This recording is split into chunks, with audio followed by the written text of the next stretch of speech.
হচ্ছে রাহমাতাল লিল আলামিন। আল্লাহ রাসূল সাল্লাল্লাহু আলাইহি ওয়াসাল্লামের উপাধি কি? ওমা আরসালনাকা ইল্লা রাহমাতাল লিল আলামিন। We have not sent you but as mercy for all the world's.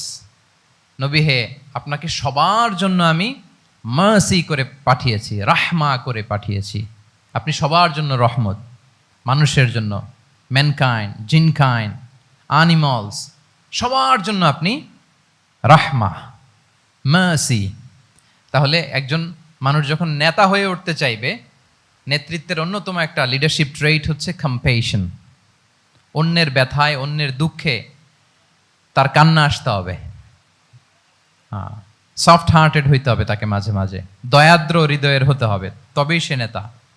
রাসূল সাল্লাল্লাহু আলাইহি ওয়াসাল্লাম কতটা দয়াদ্র ছিল, আল্লাহ তাআলা অন্য আয়াতে বলছেন, ফাবিমা রাহমাতিম মিনাল্লাহি লিনতা লাহুম ওয়ালাউ কুনতা ফাযযান গালিযাল কলবি লানফাদ্দু মিন হাওলিক। নবী হে, আল্লাহর অশেষ অনুগ্রহে আপনি খুব কোমল ভাষী হয়েছেন, কোমল হৃদয়ের হয়েছেন। লিনতা লাহুম, সবার জন্য আপনি সফট হার্টেড হয়েছেন আল্লাহর অনুগ্রহে। যদি আপনি সফট হার্টেড না হয়ে আপনি যদি কঠোর হৃদয়ের অধিকারী হতেন, তাহলে এখন লোকেরা যেমনি আপনাকে ঘিরে রাখে, আপনার চারিপাশে সবাই ঘিরে রাখতো না। আল্লাহু আকবার। সাহাবারা সব সময় রাসূল সাল্লাল্লাহু আলাইহি ওয়াসাল্লামের সঙ্গ পেতে চাইতো, অ্যাকম্পানি চাইতো, ঘিরে রাখতো। এমনকি অনেক সাহাবীর ঘরে ভালো না লাগলে রাসূল সাল্লাল্লাহু আলাইহি ওয়াসাল্লামের কাছে চলে আসতো। এমনকি অনেক সাহাবী বলতেন যে আমার পেটে ক্ষুধা লাগলেই আমি রাসূলের কাছে যেতাম, কারণ রাসূলের চেহারা দেখলে আমার পেটের ক্ষুধা উধাও হয়ে যেত। ফাবিমা রাহমাতিম মিনাল্লাহি লিনতা লাহুম। নবী হে, আল্লাহর অনুগ্রহে আপনি কোমল ভাষী হয়েছেন।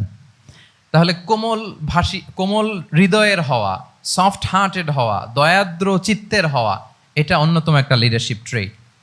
এত দয়াদ্র ছিলেন, আল্লাহ তাআলা বলছেন, ফালাআল্লাকা বাখিউন নাফসাকা আলা আসারিহিম ইল্লাম ইউমিনু বিহাযাল হাদীসি আসাফা। রাসূল সাল্লাল্লাহু আলাইহি ওয়াসাল্লাম বারবার মক্কার কুরাইশদের কাছে যেত, বারবার কাফিরদের কাছে যেত, যেন তারা ঈমান আনে, যেন তারা খারাপ রাস্তা ছেড়ে দিয়ে ভালো রাস্তায় আসে। বারবার চিন্তা করতো যে ইস, কেন তারা লা ইলাহা পড়ে না, কেন তারা সত্যের পথে ফিরে আসে না। হায় রে, একটুর জন্য তো তারা সামান্য আমার কথাটা শুনলেই তো বেঁচে যেত, ইস একটু আমার কথা মানলেই তো জাহান্নাম থেকে বেঁচে যেত। এরকম অস্থির হয়ে তাদের পেছনে ছুটতেন। আল্লাহ তাআলা বলেছেন, নবী হে, আপনি ওদের পেছনে ছুটতে ছুটতে আপনি তো নিজেকেই শেষ করে দিবেন।